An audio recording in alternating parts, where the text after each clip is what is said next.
It's the early 1980s. Gas prices are high, Detroit's reputation is low, and Ford's lineup looks like someone forgot the 70s were gone. The Fairmont was a brick, the LTD was an arc, and the Mustang was about to get front-wheel drive. Luckily, that last one didn't happen. So Ford went all in on one massive bet, Project Taurus, a car so advanced it could save the company or kill it. Welcome to Auto Chatter, where facts, opinion, and speculation will be given. Leave a like if you enjoyed this one, please. Subscribe if you haven't yet. Watch another Chatter vid and donate some free hype towards the channel. Like I said, it's free. Now let's get this chatter started. In 1980, Ford launched Team Taurus, a secret project that would spend over $3 billion, or around $9 billion today, to design the most advanced sedan in America. Led by Jack Telnack for styling and Lou Veraldi engineering, the mission was simple. Build the world's best family car and don't make it look like a toaster. The innovations would include wind tunnel testing, front-wheel drive, fuel injection across the board, radical aerodynamics with a coefficient drag of 0.32, and ergonomic interiors developed using human factor research. Aero was Ford's answer to help tackle upcoming CAFE standards that were mandating ever higher miles per gallon. In the US, the Thunderbird started it for 83, followed by the Tempo for 84. But Ford wasn't done yet. They were not just originally designed to take over the Fox platform models like the LTD, but also the Panther platform full-sizers like the LTD Crown Victoria and Mercury Marquis. Lower gas prices and ultimately more relaxed CAFE standards ensured the Panther platform would stay with us for a long time, like well until the 21st century. But that's for another chatter. And because Ford wanted a premium twin to their new sci-fi sedan, Mercury got its own version, the Sable, meant to be the upscale sibling. Together, they'd become the most important American sedan since the Model T, but Ford did hedge their bets just in case the new Aero sedans flopped, by keeping LTDs available for 86. Not that it would have mattered though, as failure was not an option. Ford was betting it all on black. Anyway, the 86 Ford Taurus and Mercury Sable hit showrooms like alien spaceships. Everything was rounded. The body, the dash, even the headlights. The grille was gone, like Ford was harnessing the power of French Citroëns from years past. The twins were similar, sure, but only the doors and roof panel were shared. Both had body styles with sedans and wagons available. Sables looked similar to the Taurus, but design features like the partially covered rear wheels and a row of lights where the grille would normally be made them stand out. Mercury liked the extra illumination too, as other models in the division would adopt it as years went on. Taurus had a 4-cylinder available on base models, but it was basically the Tempo's engine bored out to 2.5 liters and offered 4 more ponies. First year sales was 263,450 for the Taurus and about 126,000 for the Sable. The Sable being the fancy one with more chrome, a quieter ride, and cloth so plush it made your grandma's sofa jealous. Both cars had a good showing, so Ford had to be optimistic at this point that they didn't waste over $3 billion 1980s bucks. Top Gun was number 1 in 86, perms were still cool, and the Taurus made the Chevy Celebrity look ancient. To GM's credit though, with 4 different divisions offering their own version of A-platform cars in the 80s, they sold well too. Not everyone wanted to pile their kids into a shuttlecraft, I guess. Anyway. By 1988, the Taurus and Sable were the suburban default. Carpool lanes, police fleets, and it seemed like every driveway from California to Connecticut had one, or a caravan. RoboCop was even rocking a Taurus, busting creeps in the near future with a car to match. Now for 89 was a fun experiment when Ford teamed up with Yamaha to help design an engine for a high-performance Taurus. and they would call it the SHO. It was a sleeper monster. 220 horsepower meant you could embarrass an IROC Z while still picking up the kids. Transmission was manual only, and the styling was low-key enough to be a sleeper to those unfamiliar with those 3 extra letters on the outside. Yes, Auto Chatter said low-key. Recognize, player. Anyway, by this time, Batman was in theaters, Nintendo ruled the world, and your neighbor bragged about having fuel injection and a digital clock.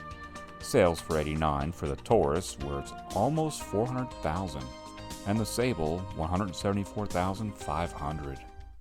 '92 would usher in the second gen, and this refresh modernized the design. It was sleeker, more refined, but still unmistakably a Taurus or Sable. Don't change them much, Ford thought.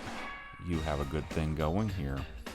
The Sable followed with slightly sharper edges and more chrome, perfect for your uncle in middle management. The wheezy 4 cylinders were no longer on the menu, no matter how few option boxes you checked on the order form.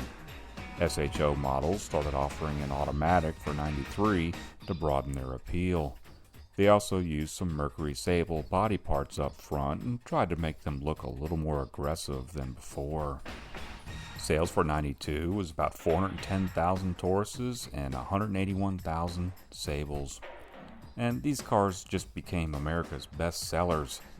They weren't flashy, but they were modern and just high-tech enough to make you feel like you owned the future. Reliability-wise, they were okay. The 3.8-liter V6 might give you a head gasket scare, and torque converters would raise a white flag and surrender from time to time. Pop culture-wise, Jurassic Park hit the theaters, and coincidentally, both cars had dinosaurs in their dashboards, as those V6s were now old-school beasts, not counting the SHO. And all seemed to be going well until the all-new '96 models arrived. Ford said, "Let's get wild. Time to break away from the regular sedan, because no one buys boring cars, right, Toyota? Right?" The '96 Taurus and Sable were reborn as rolling Easter eggs. Everything was oval.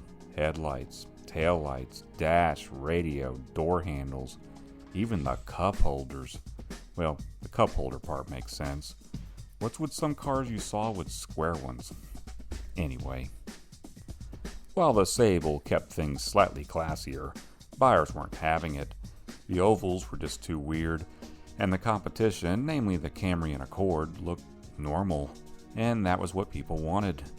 Meanwhile, the SHO was now automatic only, had a rear deck spoiler that looked too small, like a big guy with a small derby hat, and becomes the only Taurus model made with a V8. These short-lived SHOs had a 3.4-liter dual overhead cam 32-valve setup that Ford called on Yamaha again to help develop. It was rated at 235 horsepower, besting the larger engine that powered Mustang GTs then. If only the cam sprockets on this new V8 were better designed to stay in place. Pop culture check.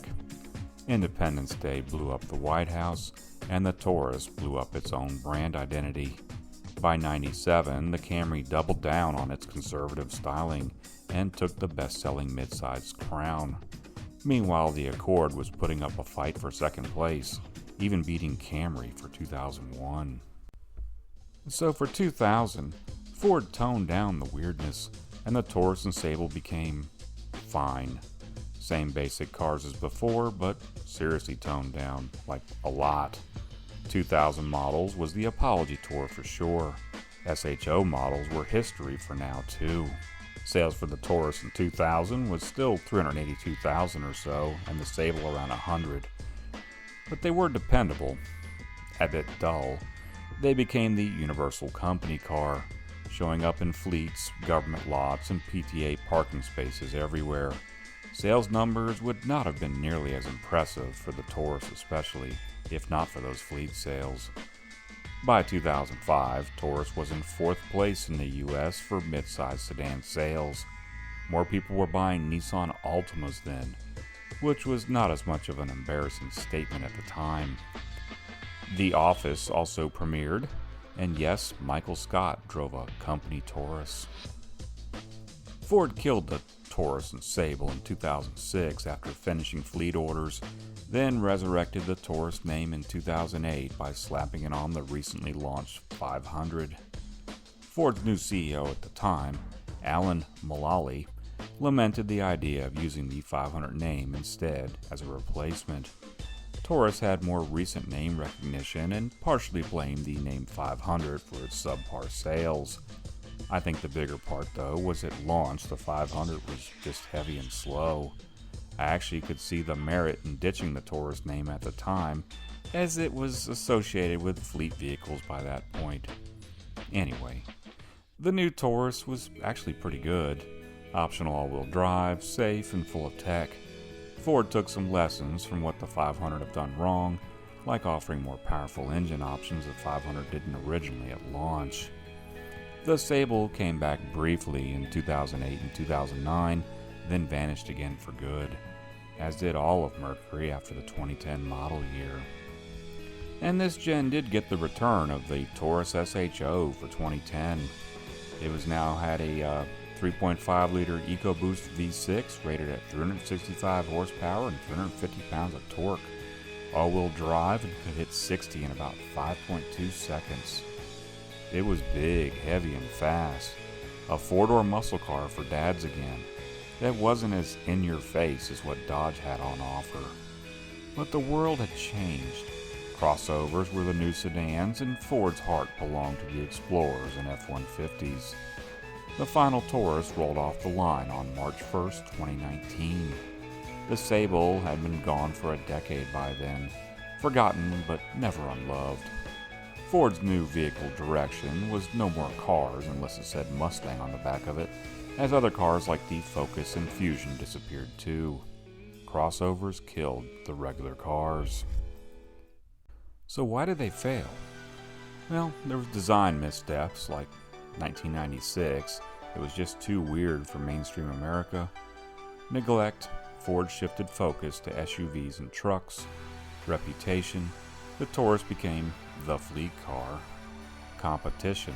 The Camry and Accord quietly stole every sale. Sable syndrome. Mercury's image of near luxury just never recovered. By the time Ford realized what it had, the world had moved on. The Taurus and Sable didn't really fail, they just stayed at the party too long.